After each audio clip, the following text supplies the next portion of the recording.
Dear viewers, dear brothers and sisters, welcome to my channel. Yar Simply Leah. Bismillah Irrahman Irrahim. Quran juice 7 vices சமியு சுருக்கம் கேட்கலாம். இந்த juice சூரா அல்-மாயிதா ஆயத் 83 முதல் சூரா அல்-ஆனாம் ஆயத் 110 வரை உள்ள வசனங்களை உள்ளடங்கியது. இந்த ஜூஸ் அல்லாஹ் அருளிய வேத வாக்குகளை சில கிறிஸ்துவ துறவிகள் மற்றும் பாதிரியார்கள் கேட்டபோது அவர்கள் உண்மையை உணர்ந்து கண்ணீர் வடித்த நிகழ்வுடன் தொடங்குகிறது. அவர்கள், எங்கள் இறைவா, நாங்கள் ஈமான் கொண்டோம், எங்களை சாட்சியாளர்களின் சேர்த்தருள்வாயாக, நல்லோர்களுடன் சொர்க்கத்தில் நுழைய நாங்கள் விரும்புகிறோம் என்று கூறினார்கள். அவர்கள் சொன்ன இந்த வார்த்தைகளுக்காக அல்லாஹ் அவர்களுக்கு சொர்க்கத்தை பரிசாக வழங்கினார். இந்த வசனங்கள் அபிசீனியா எத்தோப்பியா அரசன் நஜாஷி அவர்கள் நபி ஸல்லல்லாஹு அலைஹி வஸல்லம் அவர்களிடம் அனுப்பிய குழுவை பற்றியது. நபி ஸல்லல்லாஹு அலைஹி வஸல்லம் அவர்கள் குர்ஆனை ஓதிய போது அவர்கள் இஸ்லாத்தை ஏற்றுக்கொண்டு பணிவுடன் கண்ணீர் சிந்தினர். பின்னர் நஜாஷி அரசரிடம் நடந்ததை விவரித்தனர். அதன் பிறகு முஸ்லிம்கள் அபிசீனியாவுக்கு ஹிஜ்ரத் செய்த போது அவர்கள் பாதுகாப்பாக அங்கு வாழ்ந்தனர். ஹலால் மற்றும் ஹராம் குறித்து எச்சரிக்கை. அல்லாஹ் ஹலால் செய்ததை ஒருவர் தன்னிச்சையாக ஹராம் என அறிவித்தால் அவர் அல்லாஹ்வின் கட்டளையை அல்லாமல் தனது நஃப்ஸை பின்பற்றுபவராக ஆகிறார். இதற்கு எடுத்துக்காட்டாக கிறிஸ்துவர்கள் உருவாக்கிய துறவறம் மொனாட்டிசம் குறிப்பிடப்படுகிறது. உலக வாழ்க்கையை முழுமையாக விட்டு விலகி ஹலால் இன்பங்களை தடை செய்து கொள்வது இஸ்லாமில் அனுமதிக்கப்படாதது.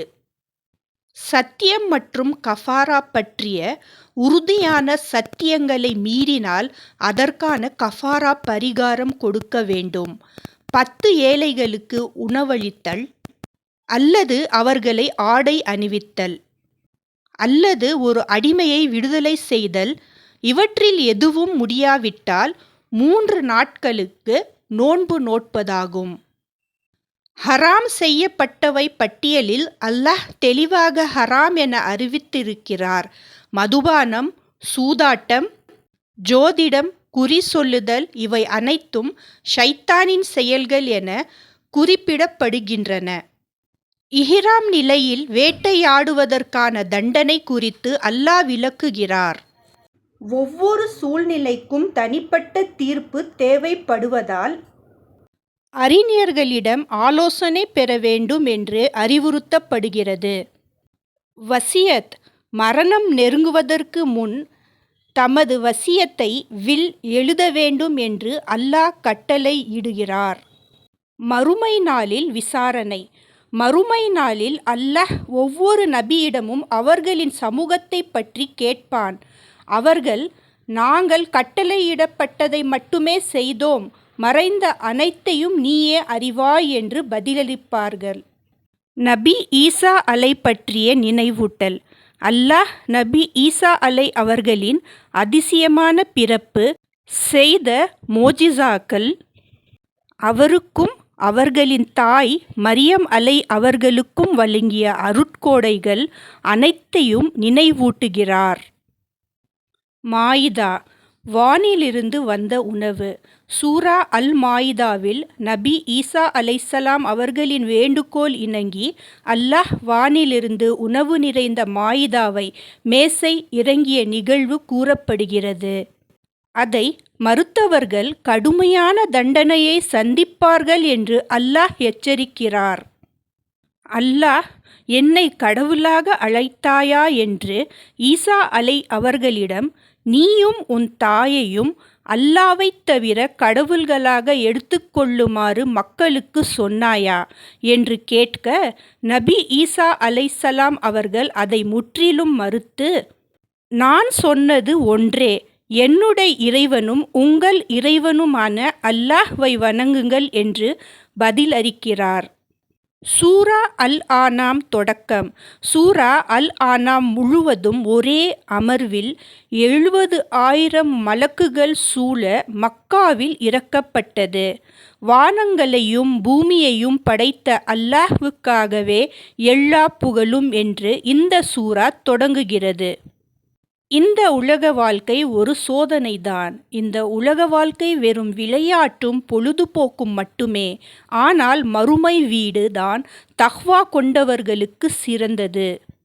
மறைந்தவற்றின் திறவுகோல்களாக அல்லாஹ் விளங்குகிறான். அல்லாஹ் கூறுகிறான், மறைந்தவற்றின் சாவிகள் அவனிடமே உள்ளன. ஒரு இலை கூட அவன் அறிவின்றி உதிராது. அல் ஆனாம் 6:59-60. மறுமை நாள் ஒரு தனிப்பட்ட பொறுப்பு ஆகும். யாரும் மற்றொருவரின் பாவத்திற்கு பொறுப்பல்ல. ஒவ்வொருவரும் தமது செயல்களுக்கே பதில் சொல்ல வேண்டும். அன்று அனைத்து ஆட்சியும் அல்லாஹ்வுக்கே உரியது. நபி இப்ராஹிம் அலைஹிஸ்ஸலாம் அவர்களின் தேடலில் நட்சத்திரங்கள், சந்திரன், சூரியனை ஆராய்ந்து உண்மையான இறைவன் அல்லாஹ் மட்டுமே என்பதை நபி இப்ராஹிம் உணர்ந்தார். அவரைப் போலவே மக்கா குறைஷிகளும் சந்திக்க வேண்டும் என்று அல்லாஹ் எச்சரிக்கிறார். பிறரின் தெய்வங்களை இகழாதீர். நம்பிக்கையாளர்களே, பிறர் வணங்கும் தெய்வங்களை இகழாதீர்கள். அவர்கள் அறியாமையில் அல்லாஹ்வை இழந்து பேசிவிடக்கூடும். ஜூஸ் 7 முடிவு. இந்த ஜூஸ் கற்றுக் கொடுப்பது என்னவென்றால்: 1. தௌஹீத், 2. பொறுப்பு, 3. தக்வா, 4. மறுமை உணர்வு ஆகிய முக்கிய பாடல்களை நமக்கு கற்றுத் தருகிறது. அல்லாஹ் நமக்கு குர்ஆனை புரிந்து அதன்படி வாழும் தௌஃபீகை அளிப்பானாக. ஆமீன். மேலும் இந்த பதிவை லைக் செய்யவும், ஷேர் செய்யவும், சப்ஸ்கிரைப் செய்யவும். சதகாய ஜாரியா.